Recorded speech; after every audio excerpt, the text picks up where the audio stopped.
नमस्कार दोस्तों, मैं आपको एक हंसी मजाक की कहानी बताऊंगा। दोस्तों, एक गांव में एक भोला नाम का व्यक्ति रहता था। उसके पास खेतीबाड़ी का काम था और उसने एक बार तरबूज की फसल बोई। और उसने जो तरबूज की फसल बोई थी, तो अब वो फसल की रखवाली करने के लिए उसने खेत पर एक झोपड़ी बना दी और वो वहां झोपड़ी में रहने लगा और वो फसल की रखवाली करता था। तब वहां पे एक बाबा जी रोज उसके पास आते थे और बाबा जी के और उसके बीच में बहुत अच्छी दोस्ती हो गई थी। और उस भोला को बाबा जी पर विश्वास हो गया था और भोला बाबा जी से कहने लगा कि बाबा जी, मुझे एक दिन काम से बाहर जाना है और मैं रात को देर तक आऊंगा। आप मेरी फसल का ध्यान रखना। आप यहाँ तरबूज खा लेना और यहाँ झोपड़ी में रहना। आप मैं देर रात को आऊंगा तो आप फसल का ध्यान रखना। बाबा जी ने कहा, ठीक है, मैं आपकी फसल की रखवाली करूंगा।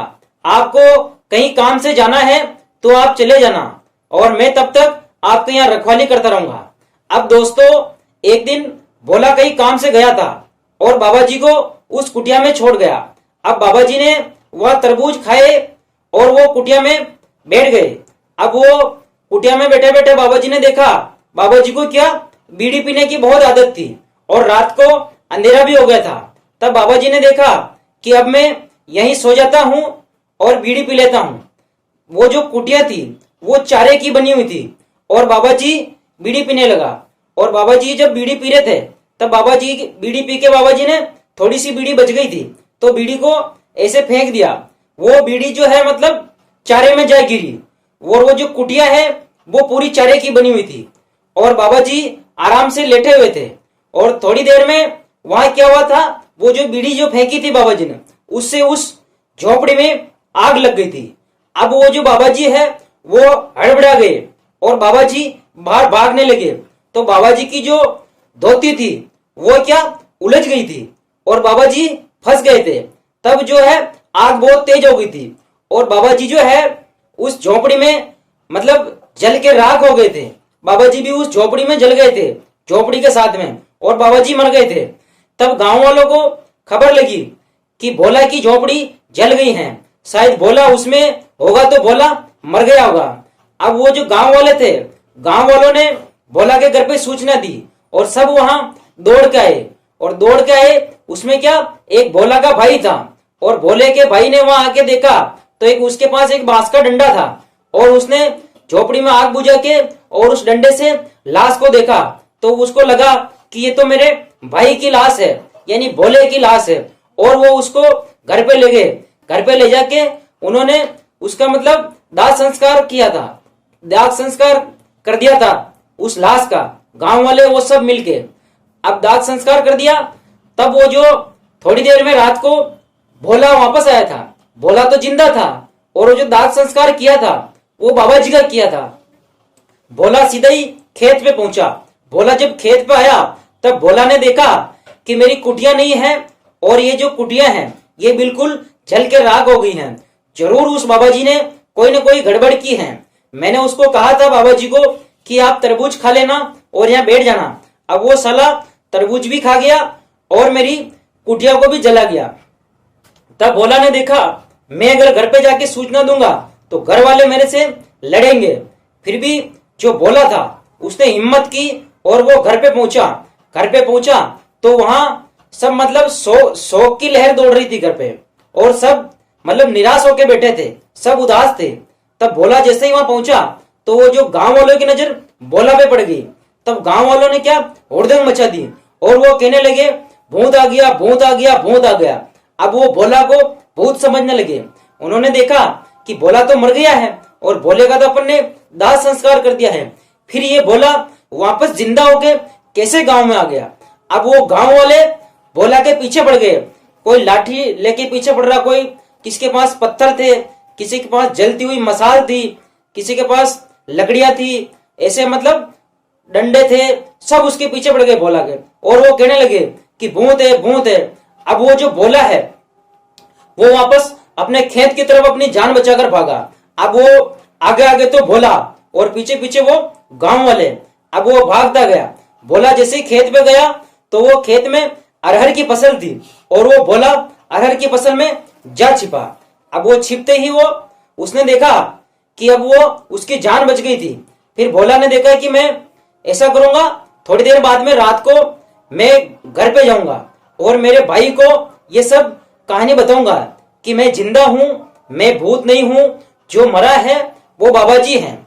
अब भोला थोड़ी देर बाद में रात को छिपता छिपता वो अपने घर के वहां गया और उसके घर के वहां पे एक पेड़ था नीम का, उस पेड़ के पीछे जाके छिप गया। और जैसे ही उसने मौका देखा तो उसका भाई अकेला था और उससे जा मिला। वो कहने लगा भोला कि भैया मैं भूत नहीं हूं, मैं आपका भाई हूं और मैं भोला हूं, आप मेरे ऊपर विश्वास कीजिए। लेकिन उसका भाई भी उससे डर गया और वो चिल्लाने लगा और वो कहने लगा कि भोला आ गया, भोला आ गया, भूत आ गया। अब वो जब गांव वाले सब इकट्ठे हुए वापस उसके पीछे पड़ गए भोला के। अब भोला वापस भागा खेतों की तरफ। अब जैसे ही वो खेतों की तरफ भागा तो वो अरहर की फसल में जा छिपा, भोला उसमें जा छिपा। फिर वो गांव वालों को, उसके भाई को वो मिला ही नहीं। वो हार थक के वापस घर पे आ गए और जैसे ही सवेरा हुआ तो सुबह एक आदमी उसी खेत से होके गुजर रहा था। तब उसने देखा कि भोला खेत पे था और वो डर गया। वो आदमी वो वापस गांव में गया और गांव वालों से जाके कहने लगा कि ये जो भोला है भूत, वो खेत पे जिंदा है और वहां बैठा हुआ है, मैंने ये सब वहां देखा है। अब गांव वाले सब इकट्ठे हो गए, गांव वाले और भोले के परिवार वाले सबने लाठी डंडा लिए और अब वो भोले को वहां से भगाने के लिए जा रहे थे। तब गांव में एक थानादार और सिपाही वहां मतलब एक डाकू की तलाश में आए थे और थानेदार जी ने गांव वालों से पूछा कि आप सब लोग हुड़दंग क्यों कर रहे हो और यहाँ भीड़ क्यों इकट्ठी कर रखी है। तब गांव वालों ने थानेदार जी से कहा कि साहब हुकम, हमारे यहाँ एक भोला नाम का व्यक्ति है जिसकी झोपड़ी जल गई थी और वो भी साथ में जल गया था, फिर भी वो जिंदा होकर यहाँ घूम रहा है और वो भूत बन गया है। हम उसी की तलाश में हैं और उसको मारने के लिए जा रहे हैं, उसको यहाँ से भगाने के लिए जा रहे हैं।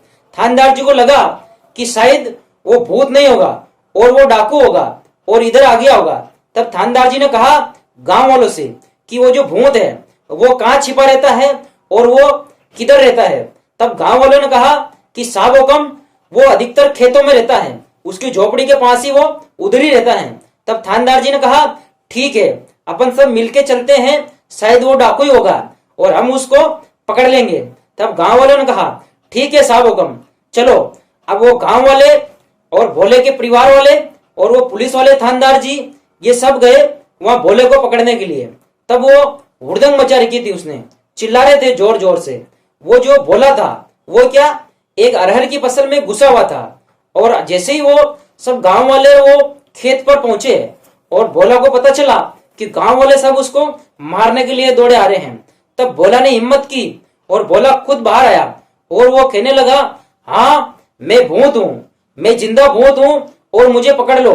अब वो ऐसे जोर जोर से चिल्ला रहा था। तब उसकी आवाज बाहर तक आ रही थी और वो जैसे ही भाग के आया तो गांव वाले क्या उससे डर गए थे और गांव वाले चिल्लाने लगे। गांव वालों के पास लाठियां, डंडे, पत्थर ये सब थे, मसाल, जलती हुई मसाले ये सब लेके आए थे।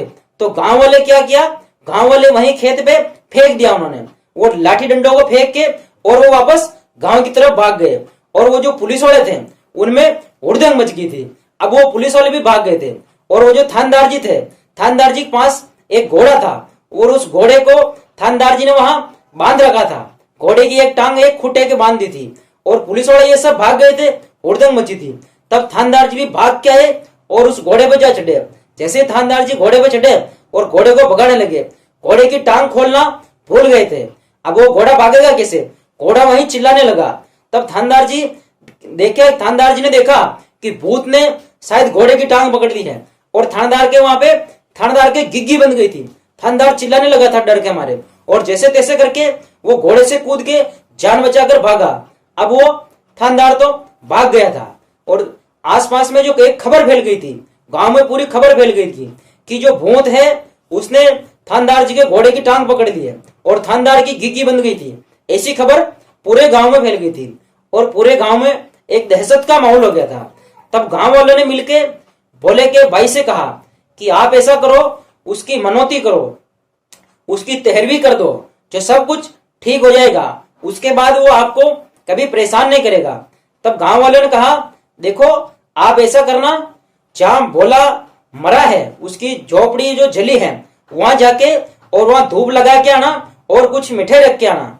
भोले के भाई से कहा गांव वालों ने, और कहना कि हम कल तेरी तेरहवीं करेंगे, उसके बाद तू बेवजह गांव वालों को कभी परेशान मत करना। अब ये काम भोले के भाई ने किया था। भोले का भाई मिठाई लेके पहुंच गया वहां खेत पे और झोपड़ी के वहां पे, और भोला का जो भाई है मतलब वहां पहुंचा जैसे ही, और भोला अरहर के खेत में घुसा हुआ था। ये सब भोला सुन रहा था, और भोला का भाई कह रहा था भोला से कि भाई हमने तेरे क्रियाक्रम कर दिए, तेरा दाह संस्कार कर दिया, सब कर दिया, और तू अब गांव वालों को परेशान मत करना, और मैं कल तेरी तेरहवीं भी कर दूंगा। ये बात भोला सुन रहा था और वहां मिठाई रख के वो चला गया। अब जैसे ही भोले को लगा कि कल वो तेरहवीं करेंगे, और भोले ने देखा कि अपने को गांव में चलना चाहिए, और गांव में चलेंगे, और गांव में जो वो अपने घर के पास वो जो नीम का पेड़ है उस पे चल के बैठ जाएंगे, और तेरहवीं में अपन देखेंगे कि कौन कौन वहां खाना खाने के लिए आता है, अपने मेहमानों में से, गांव वालों में से कौन कौन वहां आता है। और भोला जो है और वहां चुपके से गया और वो नीम के पेड़ पे जाके बैठ गया। जैसे ही उसके परिवार वालों ने तेरहवीं की और वहां क्रियाक्रम किया, क्रियाक्रम के बाद लोगों को भोजन करवाया, तो भोला ने देखा कि उस भोजन में उसकी जो एक बेटी थी उसका ससुर वहां नहीं आया था। तो भोला ने देखा कि अपन ऐसा करते हैं, अपनी बेटी के ससुर के वहां चलते हैं और उनके पास चल के और उनको ये सारी घटना अपन बता देंगे, शायद वो अपनी मदद कर सकते हैं। और भोला को विश्वास था अपनी बेटी के ससुर के ऊपर, और भोला दूसरे दिन अपनी बेटी के ससुर जी के पास चला गया और वहां जाके ये सारी बात बताई कि देखो बात ऐसी है, मेरी जो झोपड़ी जली थी उसमें मैं नहीं था, उसमें बाबा जी थे, मैं तो जिंदा हूं, और जो गांव वाले हैं वो मेरे को मतलब भूत भूत कह रहे हैं, जानबूझकर मेरे को परेशान कर रहे हैं, और वो मेरे से डरे हुए हैं। तब वो जो उसकी बेटी का जो ससुर था उसने उनको आदर सम्मान किया और खाना वाना खिलाया, और उसने कहा कि मैं आपके साथ में चलूंगा और आपके गांव चलूंगा, और मैं गांव वालों से, आपके परिवार वालों से सबसे ये बात कहूंगा कि ये भोला है और आपका भाई है, ये कोई भूत वूत नहीं है, आप जानबूझकर डरिए मत और इसको भी मत डराइए। तब भोला ने कहा ठीक है, आप मेरे साथ गांव चलना। अब वो जो भोला की बेटी का ससुर उसके साथ उनके गांव आया और उनके परिवार से आके मिला और उनसे कहा कि ये भोला है, ये आपका बेटा है, और ये मेरे साथ आया हुआ है, और ये भूत नहीं है। वो जो कुटिया जली थी उसमें तो बाबा जी थे, और जो बाबा जी मर गए थे, जल गए थे, आप जानबूझकर इसको बेवकूफ बना रहे हो, इसको भोले को यूं ही डरा रहे हो, ये कोई भूत वूत नहीं है। तब गांव वाले ये सब इकट्ठे हुए और गांव वाले ने कहा कि हमारे से गलती हुई है, और गांव वालों ने शर्मिंदगी महसूस की। धन्यवाद दोस्तों, ये कहानी आपको कैसी लगी?